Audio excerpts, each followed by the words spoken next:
नाज़रीन, उॾेरो लाल जे ॻोठ पीर मोहम्मद छुटो में नादरा मोबाइलूं न मोकिलण, सुञाणप कार्ड न ठहण तोड़े स्कूल में उस्ताद मुक़रर न हुजण ख़िलाफ़ सख़्त एहतिजाज कंदे मुतालबो कयो वियो आहे त इलाइक़नि में समूरियूं सहूलतूं ॾिनियूं वञनि।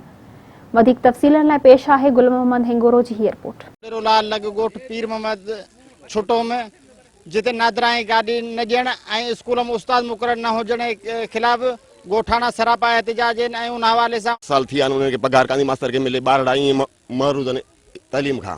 ऐं मुंहिंजी 60 साल उमिरि आहे, जंहिंमें आऊं मटियारी खां वठी टंडो अलियार टंडो आदम सभु ऐं नादरा में वियो। मुंहिंजो सनासी कार्ड 60 साल थिया आहिनि।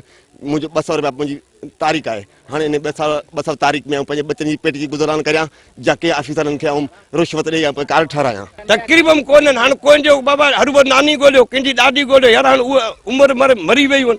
असीं जबल में रहण वारा माण्हू हाणे असुल मरी विया आहिनि, हू चल हर हाणे पैदा करियो। ॿियो त नादरा वाजी गाॾी पासे मां मटियो था वञनि, पर असांखे वञूं था चवंदा आहे ई कान।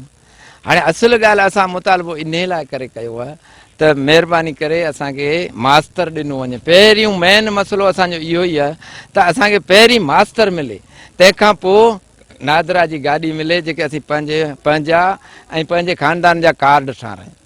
सर असुल ॻाल्हि असांजी इहा ई आहे। जेसि ताईं असांजा इहे मुतालबा 2 मुतालबा आहिनि। असांजा ॿार जिनजो मुस्तक़िल तबाह पियो थिए, तक़रीबन 5-6 सालनि खां वठी असांजे स्कूल में उस्ताद मुक़रर न कयो वियो आहे, तंहिंजे करे असां एहतिजाज कयो आहे। ऐं इन खां पोइ असांखे नादरा जी गाॾी खपे।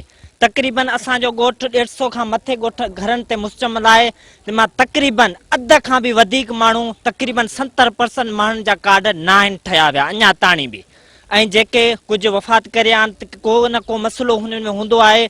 जेकॾहिं नादरा जी गाॾी हिते अची वञे, असांजा उहे मसइला सभु हल थियनि। कैमरामैन सिजाद अली सां गॾु गुल मोहम्मद हिंगोरो, मेहरान।